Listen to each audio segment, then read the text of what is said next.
¿Qué tal amigos? Bienvenidos. Esta es una nueva transmisión de El Espacio desde Casa en la emisión número 7.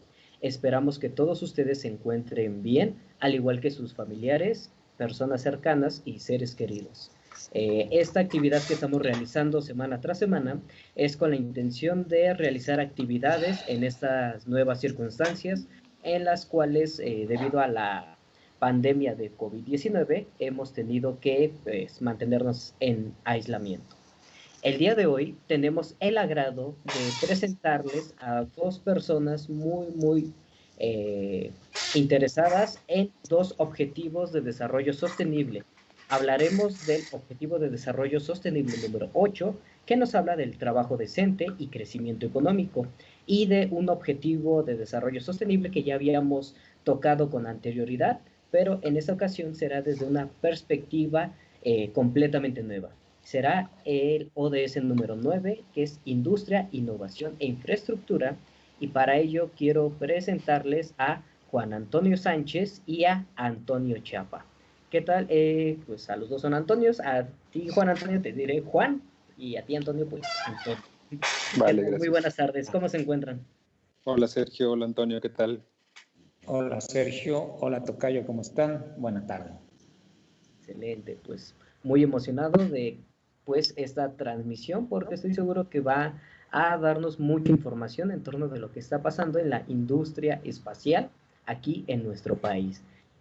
Pero antes de abordar estos temas, ¿qué les parece si platicamos un poco sobre ustedes, que nos cuenten qué trabajo están desempeñando hoy en día, en qué proyectos han también colaborado y participado y cualquier otra cosa que nos quieran comentar sobre ustedes? ¿Te parece bien si comenzamos contigo, Antonio? Sí, por mí está perfecto. Bueno, ya Sergio dijo mi nombre, me llamo Antonio Chiapa. Actualmente trabajo en la Facultad de Economía. Fue a través de la Facultad de Economía que Juan Antonio Sánchez me invitó a hacer algunas colaboraciones con el Programa Espacial Universitario. Y bueno, nada más les comento rápido algo que creo que es importante. Soy evaluador del Premio Nacional de Tecnología y además de las evaluaciones que hacemos en el premio, también me he dedicado a la evaluación de proyectos de innovación y desarrollo tecnológico en CONACYT y en Secretaría de Economía. Hemos revisado las oficinas de transferencia, hecho encuestas, etcétera. Entonces, la verdad a mí me apasiona muchísimo todos los temas de innovación y desarrollo tecnológico desde un punto de vista no solo como economistas, sino como tecnólogos, de las personas que se meten a gestionar las cosas. Y bueno, esperemos que de esta charla podamos contribuir un poco a nuestra comprensión del sector espacial y la innovación, el desarrollo y un empleo más digno, con más habilidades de parte de las personas que lo ejecutan, mayor productividad, etcétera. Y eso sería todo. Excelente, muchísimas gracias, Antonio. Y bueno, ahora pasamos contigo, Juan Antonio. ¿Te gustaría platicarnos un poco sobre ti? Sí, gracias Sergio. Bueno, brevemente, actualmente soy parte del equipo del Programa Espacial Universitario. Mi trabajo de general consiste pues en ayudar a que el programa cumpla sus objetivos en todas las áreas, tanto la parte de proyecto, gestión de proyectos, identificación de proyectos, en la parte de educación, de comunicación, en fin, me encargo de echarle un ojo a todo y apoyar a que el coordinador del programa cumpla junto con todo el equipo con sus funciones. Anteriormente yo me he desempeñado en proyectos de innovación en el gobierno de la Ciudad de México. Estuve a cargo de una parte en la extinta Secretaría de ¿cómo se llama? Ciencia, Tecnología e Innovación de la Ciudad de México. Y anteriormente, bueno, podría decir que estuve en el CONACYT trabajando en la creación e implementación de las redes temáticas de investigación. Por otro lado, bueno, pues yo soy de formación filósofo y con especialidad en filosofía de la ciencia, y actualmente estoy especializándome más en filosofía de la tecnología. Excelente, pues amigos, como pueden darse cuenta, tenemos a dos personas muy preparadas y con el conocimiento para abordar estos dos objetivos de desarrollo sostenible. ¿Y qué les parece si hablamos un poco del primero del que hablaremos hoy, que es el número 8, que será sobre trabajo decente y crecimiento económico? Y es que, bueno, vamos a dar algunos datos un poquito duros, y es que aproximadamente la mitad de la población mundial todavía vive con el equivalente a $2 estadounidenses diarios y una tasa mundial de desempleo del 5%. También desafortunadamente en muchos lugares el hecho de tener un empleo no garantiza la capacidad de escapar, digámoslo así, de la pobreza, y también tenemos que considerar que el progreso ha sido lento y muy desigual.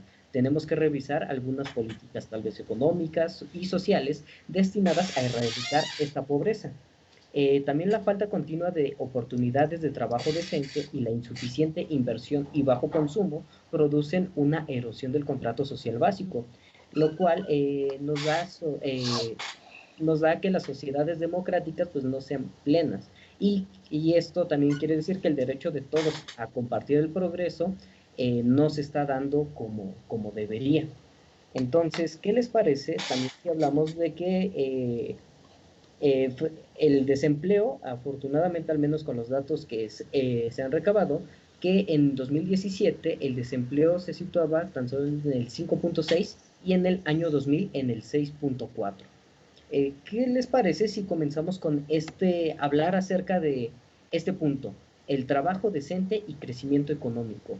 ¿Qué quiere decir? ¿Cuál será la situación en México?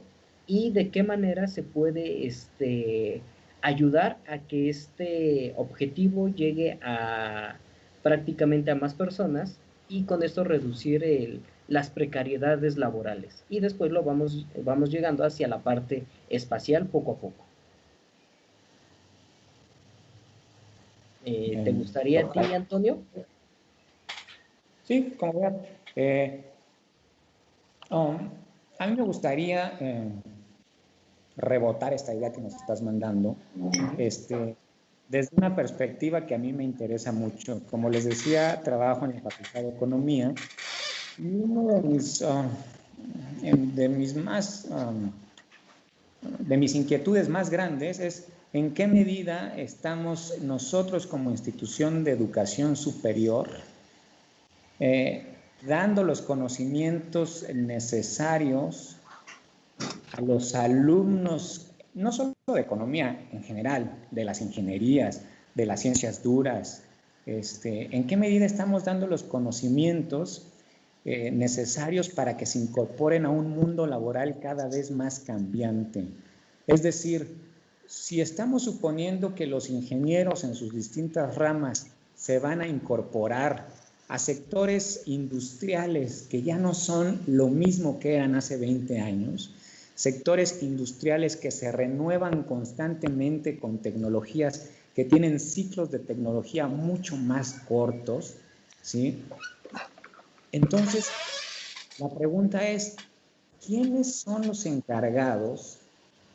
Digo, la respuesta seguramente algunos se la imaginan, pero es algo mucho más complejo que eso. ¿Quiénes son los encargados de decidir cuáles son los contenidos que deberíamos de darle a los alumnos para llegar no solo preparados al campo laboral, sino con las herramientas también técnicas para generar innovaciones y desarrollo tecnológico en el área que se están incorporando? Y digo que tal vez muchos se imaginen la respuesta porque seguramente me van a decir que son los consejos técnicos, las mismas facultades que deciden, por supuesto, ¿no? Cuál es el contenido de las materias que se van a dar. Pero a lo que voy es un problema institucional mucho más fuerte porque el conocimiento se va modificando rápidamente y la pregunta es si nuestras instituciones son lo suficientemente capaces, flexibles, para ir incorporando estas modificaciones en el conocimiento relevante de las técnicas aplicadas de las industrias, etcétera, ¿no? Nada más, digo, para rebotar la idea, es algo que me preocupa mucho y lo dejaría hasta ahí por si Juan Antonio quisiera comentar alguna otra cosa. Sí, gracias, Antonio. Bueno, yo también, retomando el hilo que ha dicho Antonio, creo que algo importante y es para ir aterrizando un poco lo que nos interesa de la industria espacial en este momento en particular, es que justamente una de las cosas que tenemos que pensar es qué se necesita para tener una economía con empresas de base tecnológica. Y en ese sentido, como ha dicho bien Antonio, pues justamente para tener empresas de base tecnológica, un factor fundamental es el conocimiento. Y el conocimiento en particular, pues en este caso viene de las universidades. Aquí lo que tenemos que pensar es también, en particular en nuestra situación actual como país, es preguntarnos qué tipo de empleo queremos, en cuanto que, por ejemplo, podemos tener empresas de base tecnológica como se tienen en algunas zonas del país, pero que solamente demandan del país personas que no tengan ciertas capacidades tecnológicas más allá de una manufactura muy sencilla, ¿no? Aquí tendríamos que preguntarnos, ¿queremos apostar por empresas de base tecnológica que involucren un conocimiento más avanzado por nuestra parte? Yo creo que la respuesta sería que sí. Entonces creo que tendríamos que, si queremos empleos de mayor calidad, tenemos también que apostar a una educación cada vez de mayor calidad, y tiene que ser un compromiso no solamente de las instituciones, sino un compromiso pues nacional en todos los sentidos. Excelente. Sí. Sí, sí, adelante. Iba nada más a agarrar una idea rápido con lo que acaba de decir Juan Antonio. O sea, tiene razón, porque no solo son las instituciones de educación superior. En general, reconocemos dos tipos de educación, la formal y la educación que se hace, por ejemplo, con la experiencia, ¿no? Al interior de las empresas, al interior de las organizaciones.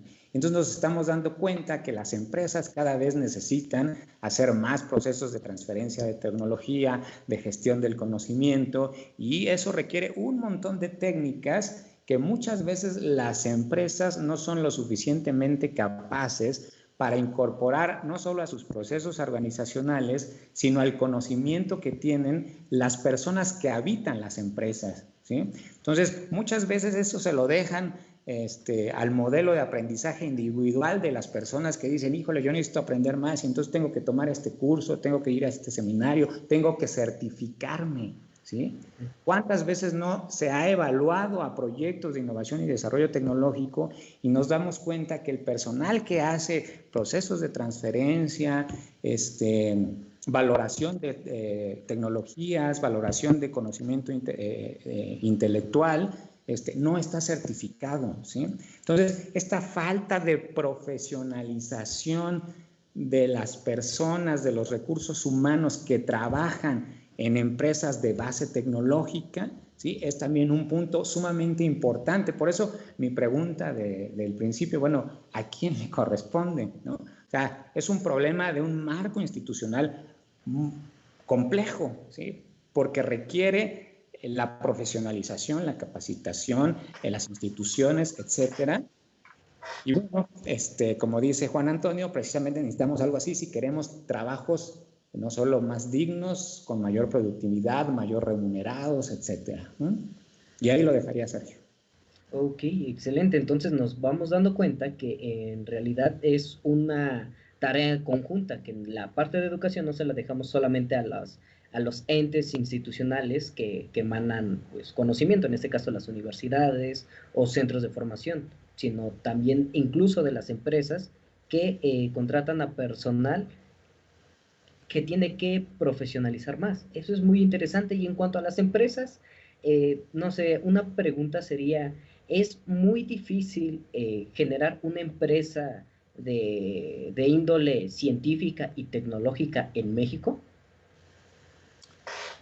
A ver, creo que en general son difíciles hacer unas empresas, y en este tipo de empresas que estamos pensando que son empresas de base tecnológica, tenemos teóricamente todos los elementos que se deberían deben demandar. Tenemos universidades que generan conocimiento, que capacitan a personas. Tenemos algunas instituciones gubernamentales o marcos regulatorios, y tenemos capital. Eso dirías, bueno, pues tendrías que tener ya una empresa de base tecnológica, pero parece que las cosas no solamente son así. Un poco necesitamos también tener una cultura de la base del conocimiento y de la innovación. ¿En qué sentido? Que necesitamos, como decía Antonio, es cómo vamos a transferir ese conocimiento que se genera en las universidades a un cierto producto, a un prototipo, y de ese prototipo cómo vamos a llevar que realmente tenga cierta aplicación. Entonces, si piensas en una empresa tecnológica, la primera pregunta que tendrías que hacerte es, ¿una empresa tecnológica que haga qué? ¿No? Si son cosas espaciales, es dónde insertas una empresa espacial dentro de la industria nacional, pensando en México, ¿no? Tendrías que tener un producto que sea ¿sería un producto de una empresa mexicana o vamos a comprar la tecnología y la vamos a desarrollar? Vamos a simplemente atraer una empresa extranjera y la vamos a poner a jugar en la industria nacional o, bueno, en el país, simplemente en el territorio. Entonces, la pregunta creo que es, tendríamos que pensar que teóricamente tenemos todos los elementos, hay que ver cómo queremos esa empresa y en qué condiciones. Bueno, y creo que ahí le paso un poco la pregunta a Antonio, en el sentido de que tengo entendido que en la facultad están haciendo estudios importantes en las cadenas de valor dentro de la industria espacial en el país, ¿no? Sí, bueno, ese es un tema de las cadenas de valor que no sé si podríamos, no sé, Sergio, tocar, no sé cómo vayamos a ir tocando los puntos, porque ahorita lo que quería comentar, Juan Antonio, porque si no me voy a extender mucho, pues nada más quería rebotar esta idea de Juan Antonio, que yo lo que creo es que obviamente hay muchos elementos que podemos decir que son importantes para que una empresa de base tecnológica tenga, pero yo creo que dos puntos fundamentales son vinculación y colaboración. A mí me ha tocado revisar muchos proyectos de base tecnológica que están a punto de llegar al mercado y casi siempre los ingenieros que desarrollan, pues bueno, de modo, ¿no? Lo que desarrollan son muy buenos en el área que están desarrollando. Si están desarrollando un equipo láser, si están desarrollando un sistema de GPS, lo que sea, son muy buenos. Pero el problema es que no saben decir, hablando de cadenas de valor, ¿no? Una cadena de valor, ya me voy a adelantar, ¿no? Es todas las actividades y tareas que un conjunto de personas y empresas necesitan hacer para llevar un producto hasta el mercado. Por lo tanto, en una cadena de valor estamos incorporando ideas desde la concepción del producto hasta su comercialización, ¿eh? Entonces, uno debe de ser lo suficientemente autocrítico para decir, bueno, mis capacidades me dan para esto, ¿sí? Entonces, muchas veces me ha tocado que los ingenieros, además de hacer el producto, también lo quieren llevar al mercado, ¿sí? Entonces, yo siempre les digo, bueno, pero tú tienes las capacidades en términos de conocimiento sobre canales de distribución, marketing, Casi siempre me dicen que no, pero casi siempre terminan haciéndolo, ¿sabes? O sea, en lugar de vincularse y cooperar con otros agentes que tienen otro tipo de conocimiento en esta gran cadena de valor, ¿sí? Casi siempre terminan por tratar de llevar su misma idea al mercado, ¿sí? Y digamos, les ayudas a hacer un plan de negocio, ¿sí? Porque en un plan de negocio toda idea la presentas como una hipótesis, ¿sí? Una hipótesis de, bueno, este es un producto bueno, ¿sí? Pero lo querrá el mercado. Y cuando le dices eso al ingeniero que ya se tardó años haciendo un producto, pues casi lo ve como un insulto, ¿sabes? ¿Cómo no van a querer mi producto si este producto tiene investigación en el estado del arte? O sea, sí, pero estamos hablando de otro nivel en la cadena de valor. Entonces, muchas veces la falta de visión, de colaboración, de cooperación, de un marco institucional que te permita colaborar con derechos de propiedad bien establecidos, para mí es uno de los grandes problemas del por qué una empresa de base tecnológica podría no tener éxito en el mercado, ¿sabes? Vaya, eso es sumamente interesante, o sea, conocer esa perspectiva A lo mejor desde la ingeniería dices, pues yo le veo utilidad, hasta te encariñas con el proyecto y dices, esto le va a solucionar el problema a determinado sector, ¿no? Sin considerar estos otros factores tan importantes como los medios de distribución, mercadotecnia. Simplemente, pues creo que esto, a varios de los que estamos aquí escuchándoles, podemos ver que vale la pena mucho involucrar a otros especialistas en diferentes áreas para poder tener digamos, un proyecto más integral que abarque diferentes perspectivas. Y hablando de esto... Bueno, perdón, y nada más creo que hay otro punto importante que también a veces aquí en México no tomamos mucho en cuenta, que es la inversión de capital, no solamente al momento de hacer la empresa, sino la inversión financiera que se tiene que hacer desde las universidades para que en las universidades empiecen a desarrollar tecnología, que empiecen a haber fracasos de desarrollo tecnológico o de ideas o de prototipos desde la universidad, para que después también se transfieran ya cuando se quiera hacer algún emprendimiento, para que ya haya un conocimiento acumulado.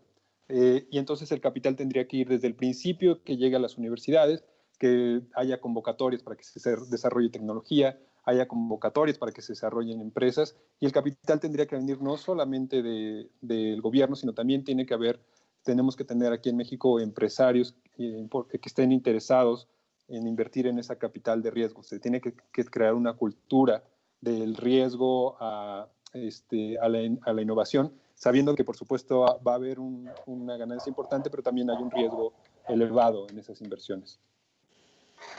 Excelente. Y tomando eso en consideración, digamos, ¿cuáles son las potenciales empresas de ciencia y tecnología espacial que se podrían crear aquí en México, considerando, repito, esas capacidades que tenemos en nuestro país? ¿Tú qué piensas, Juan Antonio? Bueno, a ver, yo creo que decir cuáles es un poco complicado. Inmediatamente alguien podría decir, bueno, geográficamente como estamos, pues puede haber empresas que se dediquen a hacer lanzamientos por nuestra ubicación geográfica. Por otro lado, estamos ya muy cerca de Estados Unidos, entonces podríamos volver a emplear una cadena hacia los suministros que llega a Estados Unidos.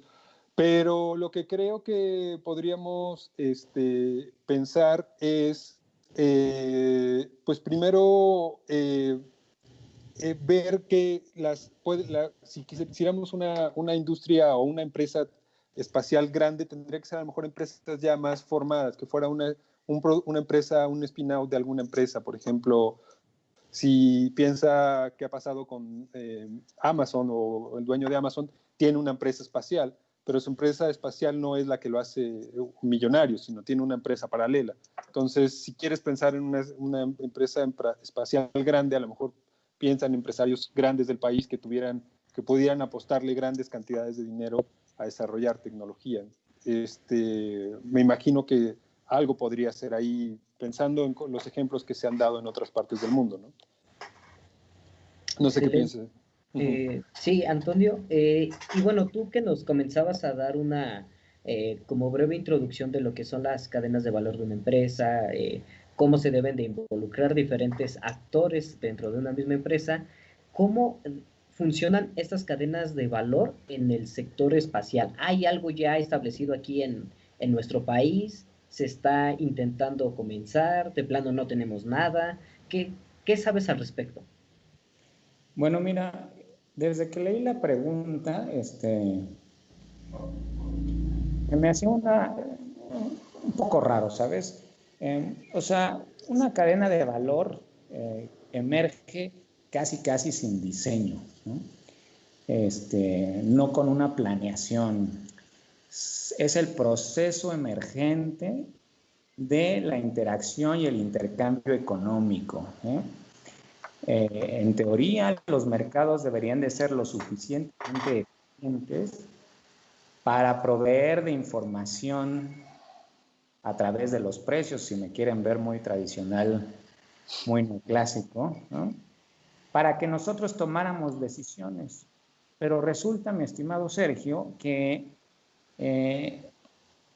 para este tipo de industrias como la sector espacial o industrias que son tecnológicamente muy dinámicas, los mercados no funcionan de manera eficiente y más bien la norma es tener mercados incompletos. ¿Qué quiere decir incompletos? Que no proveen la suficiente información, que no le permiten a los agentes económicos tomar decisiones aproximadamente certeras sobre, por ejemplo, cuál es el tamaño del mercado al que vas a llegar, ¿sí? Por ejemplo, cuál es la tasa de costo-beneficio de tus productos. Por ejemplo, el tipo de cliente. Entonces, hay un montón de información que queda, ¿sí? Como un vacío. Y entonces, ahí viene la otra cuestión, para este tipo de industrias hay que tener una política pública, ¿no? No solo industrial, sino científica y tecnológica, para ayudar a diseñar la emergencia de estas cadenas de valor. Ahora, en particular del sector espacial, estamos hablando de una cadena global de valor, ¿sí? O sea, aquí nos estamos insertando en una cadena de producción global, no solo en México. Ahora, aquí hay un problema, cualquier cosa me interrumpe, ¿no? Casi siempre los datos que tenemos para analizar las cadenas del valor de este sector vienen de no poder identificar cuál es el sector espacial y cuál es el sector aeroespacial, ¿sabes? Casi siempre el sector espacial en economía lo ubican junto con el sector aeroespacial. Digo, está bien si en un momento sirvió, pero ahora si nosotros quisiéramos hacer un análisis mucho más fino de lo que es el sector espacial, pues entonces tendríamos que darnos a la tarea de dividir, ¿no? Entonces, por ejemplo, en Secretaría de Economía nos pueden decir que las cadenas de valor en la industria aeroespacial se dividen en manufactura, mantenimiento, reparación y revisión, y diseño e ingeniería. Pero el sector espacial, ¿sí?, tiene ciertas especificidades que necesitamos estudiar. Yo le comentaba a Juan Antonio y a algunas otras personas del sector cuál era la planeación estratégica a partir de una cartera de tecnología aquí en México, ¿no? ¿Para qué éramos buenos los mexicanos en el sector espacial, ¿no? Si alguien tenía un documento, y fíjate que nos hace falta conocer cuáles son las capacidades que tenemos en México del sector espacial. Me encontraba en la NASA, por ejemplo. La NASA tiene una cartera de tecnología de 19 tecnologías que definen el sector espacial, ¿sí? A partir de esa cartera de tecnologías podemos generar conexiones y vínculos con los sectores económicos, los sectores de aplicación, etcétera. Pero aquí no lo tenemos. Entonces, respondiendo a tu pregunta, lo que necesitamos es seguir trabajando, ¿sí? Decía Juan Antonio, necesitamos también recursos, porque hacer eso es muy caro, ¿sabes? Información, y como esta información no la van a pagar los empresarios, la tendríamos que generar algunas otras instituciones. Pero hasta ahí la... Ok, sumamente interesante conocer este análisis que se ha realizado, bueno, los estudios que se han realizado para determinar que prácticamente no hay en realidad un sector espacial separado completamente del aeroespacial, lo cual pues tiene todas esas implicaciones, ¿no? Porque, por ejemplo, yo he escuchado, el sector aeroespacial en México es de los más importantes a nivel mundial, y del otro lado las personas involucradas en el sector espacial dicen, pero es que no estamos realizando tecnología espacial, o sea, simplemente estamos manufacturando aviones y como dice espacial, pues ya lo meten todo en la misma bolsa. Entonces tenemos esta problemática y como mencionabas, se tiene que crear una política pública, si fue la palabra que utilizaste, para crear esto. ¿Y esto a quién se le solicita? De las universidades hacia el gobierno, los estudiantes a la universidad y así, y de esta manera, directamente a los empresarios. ¿A quién se le solicita esto? Bueno, a ver, en general no es que evidentemente una forma para que se genere una política pública es que haya un grupo que tenga alguna necesidad y que demande alguna acción al respecto, ¿no? Pero también una de las cosas es que se tiene que identificar que ahí hay una oportunidad industrial en la parte espacial. Y creo que una de las cosas que conforme cada vez se está viendo más claramente es que la industria espacial es una industria que está creciendo mucho, ¿no? El año pasado estaba revisando justamente el crecimiento de la industria espacial y junto con la industria de Silicon Valley, de las TICs, pues ha sido una de las que porcentualmente han tenido mayor crecimiento. Entonces, para que se genere una política en esa área, pues tendría que reconocerse a nivel país que México tiene, como decía Antonio, que se ha identificado que hay actores importantes y que se quiere apostar por ese nicho. Entonces, bueno, si nosotros, si la universidad ya, por ejemplo, ha estado lanzando hace poco la carrera de ingeniería espacial, pues es un primer un llamado, ¿no? De que, bueno, la universidad ya detectó que ahí hay, se demanda conocimiento. Entonces, pues eventualmente se va generando esa masa crítica para que se desarrolle una política en ese sentido. Vaya, ya entiendo. ¿Sí? Bueno, yo agregaría ahí también que, por ejemplo, he estado haciendo un estudio sobre los distintos marcos institucionales que soportan la industria espacial de 3 países, China, India y Brasil. Entonces, los tomamos porque son países que tienen una actividad espacial importante, y bueno, en el caso de India y Brasil, pues son de los famosos países BRICS, que de alguna manera nos podrían ayudar a entender cómo le han hecho otros países, ¿no? Y bueno, algo de lo que más, de las cosas más interesantes que he visto es que independientemente del nivel del rol protagónico del Estado, existen organismos, existe un marco institucional plenamente identificado, ¿sí? Existe un sistema, nosotros llamamos, Sergio, Sistema Nacional de Innovación, a todos los agentes involucrados en hacer innovación y desarrollo tecnológico. He visto que en Secretaría de Economía le llaman ecosistema, como le querramos llamar, ¿no? Pero lo que me doy cuenta es que en el caso de China, India y Brasil, tienen políticas muy claras de el más alto nivel, que es el gobierno, y cómo va bajando hacia las distintas instituciones encargadas de distribuir, ¿sabes?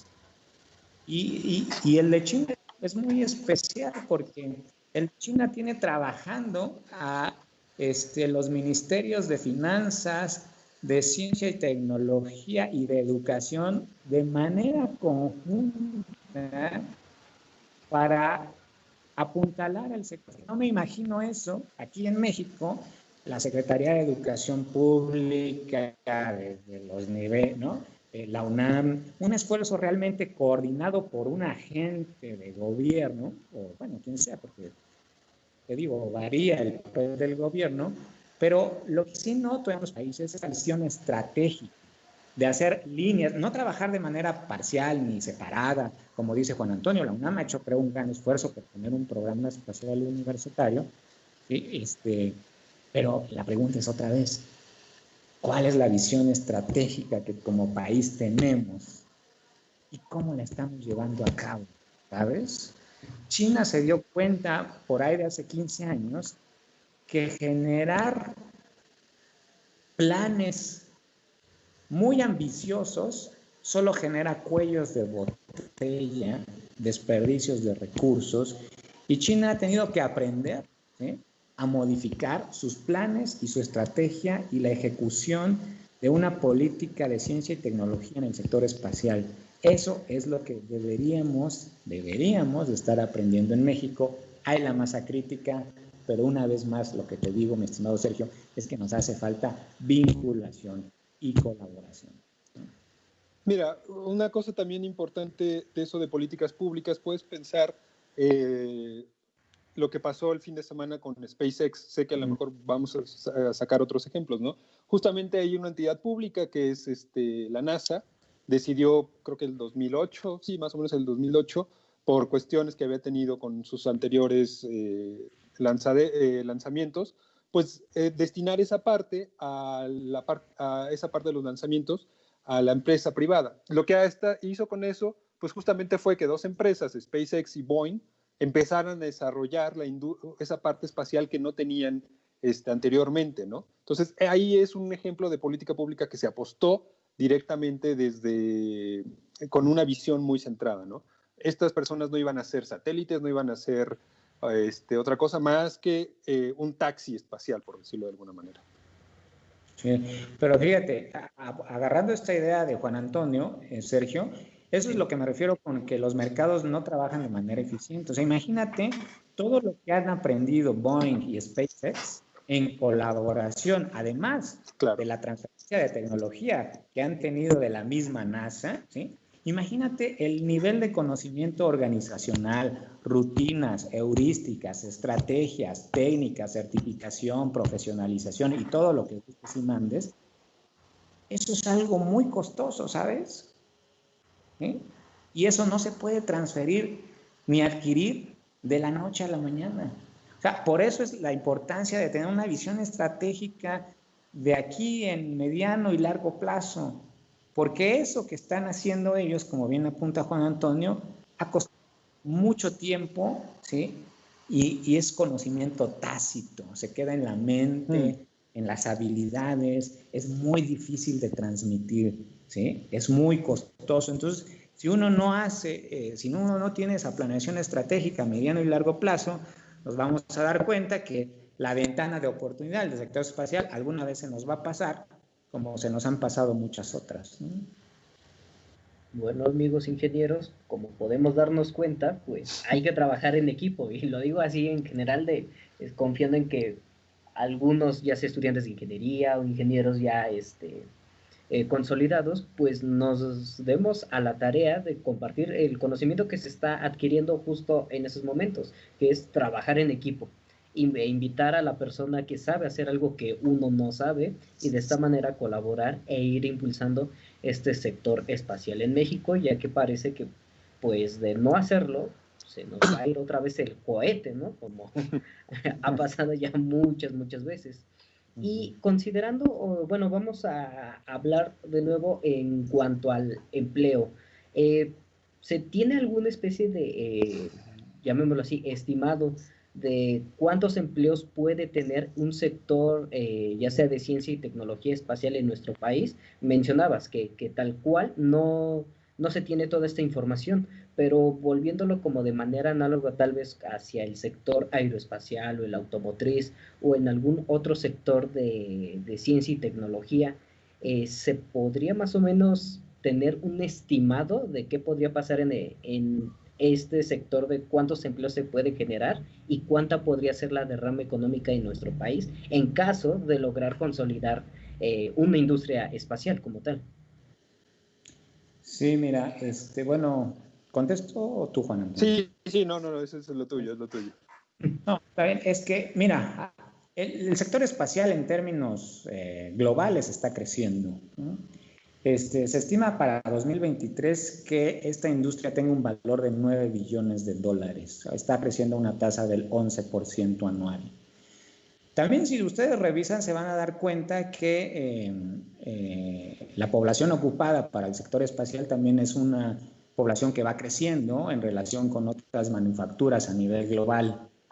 Si ustedes revisan los datos de INEGI, van a ver que en 2015 se estimaron 23.943 personas ocupadas en el sector aeroespacial, ¿no? Ahora ya voy con las cifras. Entonces, sí, de hecho van creciendo a un ritmo del 10% anual, representan apenas el 0.7% del empleo manufacturero. Entonces uno ahí podría hacer las cuentas y decir, ¿no?, que en 2023 vamos a tener... Pero aquí el punto es, ¿qué tipo de trabajo queremos tener? ¿no? ¿Qué tipo de liderazgo en el sector espacial de la industria global queremos tener? O sea, sí, como bien dices, tienen razón, tenemos capacidades muy importantes en la industria aeroespacial y tenemos clústeres ahí en Querétaro, este, la pregunta es, ¿podremos generar proveedores especializados, proveedores de primer nivel o de segundo nivel, proveedores con más capacidades tecnológicas?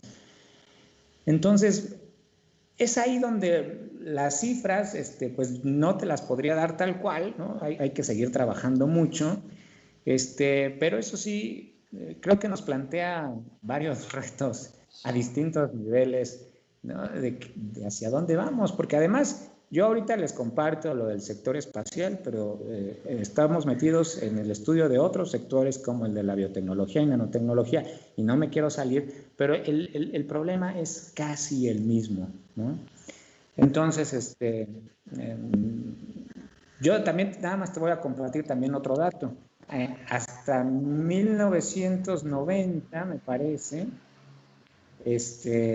tan solo 15 países tenían gastos gubernamentales en programas espaciales.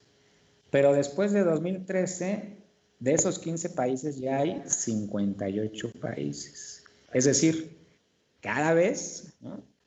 A ver, el sector espacial siempre ha sido un sector estratégico, militar, pero las ventanas de comercialización, de reestructura de las cadenas de valor, que permiten la entrada de nuevos proveedores, ¿sí? Es una ventana que se ha estado dando durante los últimos años y cada vez más países participan. Entonces, ¿cómo vamos a querer participar nosotros? ¿Sí? Si uno también revisa en 2013 las cantidades o los presupuestos que se asignaron a las agencias espaciales en millones de dólares, pues evidentemente la NASA tiene 19.537 y la última por ahí que veo es la de México, que tuvo solo 4, ¿no? Estos son datos de 2012. Entonces, otra vez, esfuerzo financiero, esfuerzo tecnológico, esfuerzo de gestión y ya. No sé, Juan Antonio, no sé si... A ver, a mí lo que se me antoja un poco pensar cuando vemos el tipo de empleos que podríamos tener es también pensar, hacer un ejercicio de imaginación, tal vez no necesitamos imaginar tanto, sino qué tipo de industria es el que significa la industria espacial. Por ejemplo, pensemos que en los 60s, cuando estaban los primeros lanzamientos, básicamente lo que estaba detrás era una componente política muy importante entre dos bloques nacionales que estaban en pugna. Ahora básicamente lo que está ahí detrás son un ímpetu empresarial por conquistar esa industria. Y esa industria, pues esa industria es muy, muy amplia. Esa industria va desde la parte de comunicaciones, desde la parte justamente de lo que vimos el fin de semana, que son los cohetes, que los cohetes simplemente es conectar, llevar de la Tierra hacia el espacio, ¿no? Pero también está la parte de minería espacial. En fin, hay muchas cosas que nos tenemos que imaginar cómo va a ser ese tipo de empleos. Y pensemos que los empleos también, por ejemplo, en la primera revolución industrial, básicamente, de manera muy grosso modo, llevó la gente del campo a las ciudades. En esta cuarta esta cuarta revolución industrial, que esta es una revolución industrial del conocimiento, pensemos cómo van a ser ese tipo de empleos que demandan básicamente conocimiento, ¿no? En el espacio, muchos empleos van a ser no nos imaginemos a un granjero en Marte, como en las crónicas marcianas, ¿no? Seguramente tendrá que ser un robot el que esté ahí. Entonces, los nuevos empleos a lo mejor no tendrán que ser ahí en el espacio, sino son en la Tierra. Y en la Tierra, ¿qué es lo que necesitamos? Pues conocimiento, ¿no? Y justamente una de las cosas que está pasando es que cada vez los nuevos empleos demandan una especialización en ciertas tecnologías, en ciertas áreas, pero también demandan una visión cada vez más global. Entonces, creo que tenemos que pensar no solamente en crear un especialista en el tornillo A y en el tornillo B, sino tenemos que pensar en empleos que nos permitan ver dónde ese tornillo A y B se incrustan de una manera global. Entonces, bueno, en cuanto al el empleo en la parte espacial, creo que es todo un reto que no tenemos que pensar solamente en la parte tecnológica. Un ejemplo es Antonio, ¿no? Es un economista y está en la parte espacial. Necesitamos también legalmente gente que se encargue de esa área. Creo que fue en el 2017, si no me equivoco, o 2018, cuando Elon Musk puso un coche en el espacio, ¿no? La pregunta es, ¿por qué lo hizo? La respuesta inmediata, ¿por qué lo pudo hacer? Alguien diría inmediatamente, lo pudo hacer porque tuvo un cohete que lo mandó al espacio. Sí, pero también lo pudo hacer porque no había ninguna ley que le impidiera mandar basura terrestre al espacio, ¿no? Entonces, también necesitamos empleos que empiecen a legislar cómo va a ser esa conquista de la humanidad al espacio. Entonces tenemos que pensar que esta nueva industria espacial es una extensión de la cultura humana en el espacio, entonces muchos empleos por ahí tendremos que irlos pensando. Nada más. Eso es sumamente divertido, ya que pues es un reto directamente a la creatividad, el ingenio, que con todo lo que conocemos, transformarlo en cosas que quizás todavía ni se han inventado. Hace no mucho leía que que muchos de los estudiantes ahorita de primaria, seguramente los que lleguen a especializarse o a grados de licenciatura van a tener empleos que hoy en día todavía ni siquiera existen, dada esta llamada Revolución 4 de Revolución Industrial. Y pensando un poquito, ya poniéndonos creativos eh, intentando que con lo que conocemos en el pasado, lo que está ocurriendo en el presente, la pregunta que a mí se me genera es, ¿Latinoamérica puede llegar a tener su propia industria espacial en los próximos 10 años o tendremos que esperar un poquito más? ¿Qué opinan ustedes dos? Antonio, no sé si nos quieres comentar algo. Yo quería contestar a Juan Antonio, pero solo voy a decir muy rápido, pues depende de qué país y cómo se estructuran las cadenas, ¿no? Lo que te decía, Brasil tiene una industria muy importante del sector espacial. Nosotros, Juan Antonio sabe más de cómo está el sector espacial en México, pero creo que a nosotros nos hace falta todavía trabajar, ¿no? En ese sentido. ¿O cómo ves, Juan Antonio? Bueno, yo también voy de acuerdo con Antonio. Tendríamos que pensar en qué entendemos por industria espacial latinoamericana. Si queremos manufacturar para muchos otros países, otras industrias de otros países, seguramente tendremos en 10 años algunas empresas aquí, pero no sé si no la llamaríamos propiamente industria latinoamericana. En 10 años yo no soy muy optimista tampoco para que haya una industria espacial en la zona. Ok.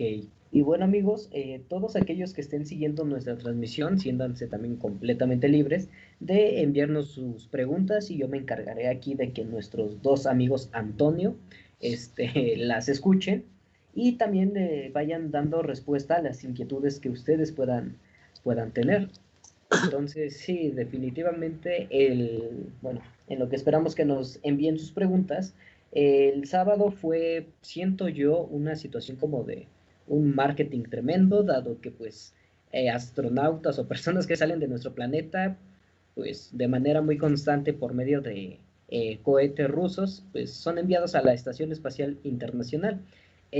Aquí podemos entonces imaginar que la industria espacial va a crecer, digamos, por medio de mercadotecnia también. La industria privada ya se está metiendo, pero parecen ser que los competidores directos de SpaceX van muy atrás. Entonces, aquí, ¿qué pasará? ¿Seguirá dominando el sector gubernamental o digamos, el empresarial va a tomar control de este tipo de tecnologías? A ver, Antonio, yo acabo de hablar. Bueno, Antonio. Bueno, es que, a ver, algo que he aprendido ahora que me he estado involucrando en esto es que el espacio generalmente lo dividen en dos, ¿no? El espacio cercano y el espacio profundo. Entonces, bueno, la definición económica del sector espacial se define como toda actividad que nos ayuda a explorar el espacio, ¿no? Entonces, seguramente el espacio profundo, pero por supuesto que va a seguir siendo un monopolio del gobierno. Aquí la pregunta es, ¿y las personas, siempre cuando uno analiza las industrias desde el enfoque de la innovación, casi siempre termina por usar modelos que contemplan dos tipos de agentes, los innovadores y los seguidores? Algunos modelos de seguidores los diversifican en seguidores tempranos, seguidores tardíos, etc. Pero aquí la pregunta es, lo que están viendo los líderes en el campo es una área de oportunidad comercial, ¿sí? La NASA modificó su normatividad, bueno, el gobierno de Estados Unidos modificó su normatividad para permitir a las empresas privadas explorar el espacio cercano, ¿sí? Esto se vuelve un modelo, ¿sí?, de negocio que puede tener mucha rentabilidad en el futuro. Ponte a pensar, por ejemplo, en la industria automotriz. Perdón si me salgo tantito, Juan Antonio, ahí estoy como que elucubrando la argumentación. La industria automotriz ahorita, bueno, antes de toda esta contingencia sanitaria, ha invertido grandes cantidades de dinero, y hablo de las grandes armadoras, Toyota, para desarrollar autos autónomos, ¿sí?, y autos que se muevan ya no por energía fósil. Entonces, ¿hay incertidumbre? ¿Hay riesgo? Por supuesto que hay riesgo. Nadie le puede decir a Toyota que el futuro de la industria automotriz es el manejo autónomo de automóviles, ¿sí? Sin embargo, están haciendo muchísimo gasto de innovación y desarrollo hacia ese rumbo. Entonces, en este caso, Estados Unidos, no sé, no tengo conocimiento de otro país que lo haya hecho, le permite a empresas privadas hacer esta incursión en el espacio cercano. Si es una ventana de oportunidad para generar negocios nuevos, crecimiento económico privado en el mediano y largo plazo, bueno, pues entonces la pregunta es, otra vez, ¿cuál va a ser la posición de países como nosotros en el encadenamiento global de estas nuevas industrias, ¿no? Ahora sí, Juan Antonio.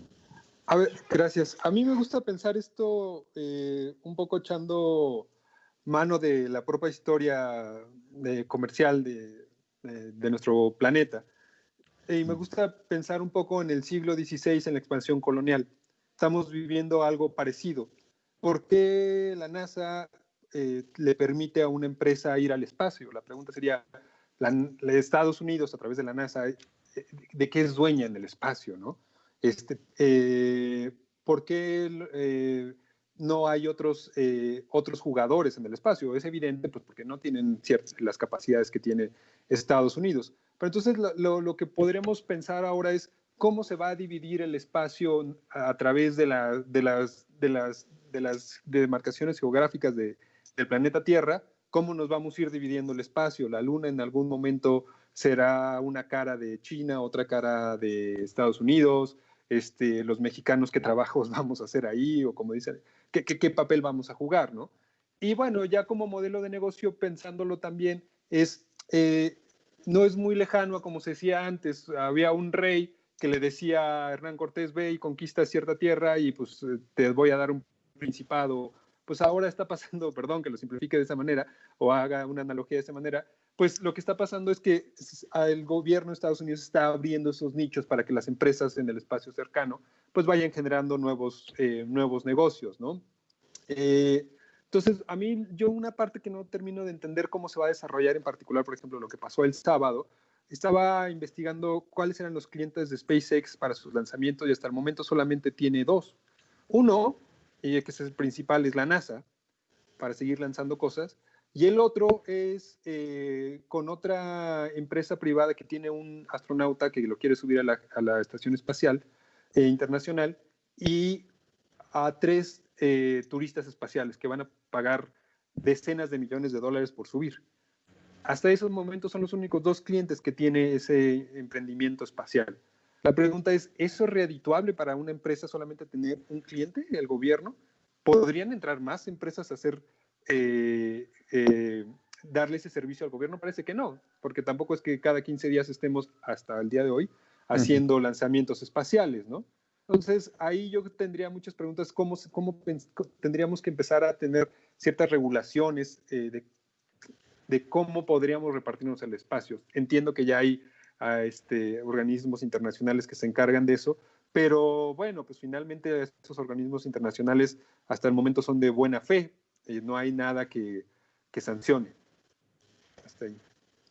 Es muy curioso eso que dices. Estamos prácticamente en la frontera de todas las cosas creadas hasta el momento por los humanos, desde tecnología hasta leyes, ¿no?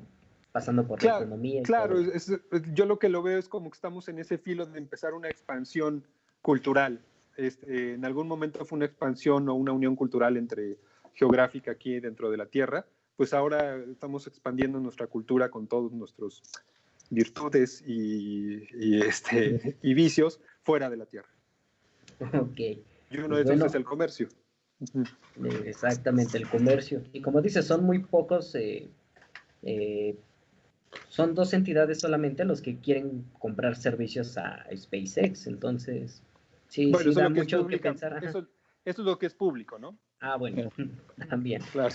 Bueno, aquí Francisco García nos dice, si las empresas privadas están empezando a explorar el espacio cercano, ¿creen que sea posible que exista una industria de la exploración espacial en el corto o mediano plazo, algo así como la minería espacial? No bueno, sé. Sí, claro. De hecho, ya hay varios proyectos que están investigando en la parte de meteoritos, cuáles son los elementos que hay, cómo llegar. Hay un proyecto muy interesante de la Universidad de Arizona que ya, ahorita se me va la palabra, que hizo tierra o aterrizó o que se acercó a un meteorito lo suficiente para tomar muestras de un meteorito y saber cuáles son las propiedades. Y sí, para la minería espacial es uno de los nichos importantes. Excelente. Pues bueno, amigos, estamos llegando prácticamente al final de esta 7ª emisión, pero antes de pasar a dar por finalizada, pues me gustaría agradecer mucho a ustedes dos, Antonio, a Juan Antonio y a Antonio Chiapa, que nos han venido aquí a compartir tiempo y conocimiento para pues tratar estos temas relacionados a los objetivos de desarrollo sostenible, que fue el número 8, que fue trabajo decente y crecimiento económico, al igual que la industria, innovación e infraestructura. Y antes de terminar, me gustaría cederles la palabra un par de minutos a ambos y preguntarles qué mensaje final nos podrían dar respecto a lo que hemos platicado la tarde de hoy. Si quieres comenzar tú, Juan. Gracias, Sergio. Bueno, yo seré breve y creo que la parte de la industria espacial, una de las cosas que siempre nos hace referencia es al conocimiento, porque es una base, una empresa, la industria espacial es una industria de base tecnológica que implica conocimiento. Entonces yo aquí nada más el mensaje que me quisiera que quede ahí es que tenemos que desarrollar cada vez comunidades en las que el conocimiento sea apreciado, y no solamente sea apreciado por esta parte industrial, sino porque se vean los beneficios que tienen en la sociedad, en la comunidad, ¿no? Que sean beneficios que se vean tanto en el bienestar común, en el medio ambiente, y bueno, pues sí, creo que tendremos que apostar al conocimiento y a la transferencia de ese conocimiento a nivel industrial y básicamente a nivel social. Excelente. Y ahora cedo la palabra a ti, Antonio. ¿Cuál es tu mensaje final? Mi mensaje final. Por el día de hoy. Por el día de esta transmisión. Sí. No, yo lo que diría es, ojalá nos metamos, y sobre todo la gente que estudia, y no solo los universitarios, sino gente más joven, ¿no? Entre más complejidad tengan las cosas, más vamos a necesitar de los otros, ¿sí? no solo en cuestión de conocimiento, ¿no? Todos podemos tener mucho conocimiento, tenemos que aprender, perdón que insista, a colaborar, a cooperar. Y bueno, es algo de lo que más les digo a mis alumnos, que a veces viven como en parcelitas, ¿no? Y me dicen, no, yo puedo hacer todo el proyecto. Y yo así, bueno, ¿por qué no le preguntas a un ingeniero si se puede, no? Pero, en fin, mi única idea ahí es, ojalá aprendamos todos como mexicanos a no solo a tener conocimiento, sino a colaborar, cooperar y coordinarnos entre nosotros para lograr un objetivo común. Excelente, pues amigos, ahí están los mensajes. Apostar por el conocimiento y que sea un conocimiento colaborativo, colaborar entre todos, porque entre más conocimiento tengamos de diferentes personas, pues es seguro que vamos a tener, en este caso, por el tema, una industria espacial en nuestro país, aunque evidentemente falta trabajar muchísimo.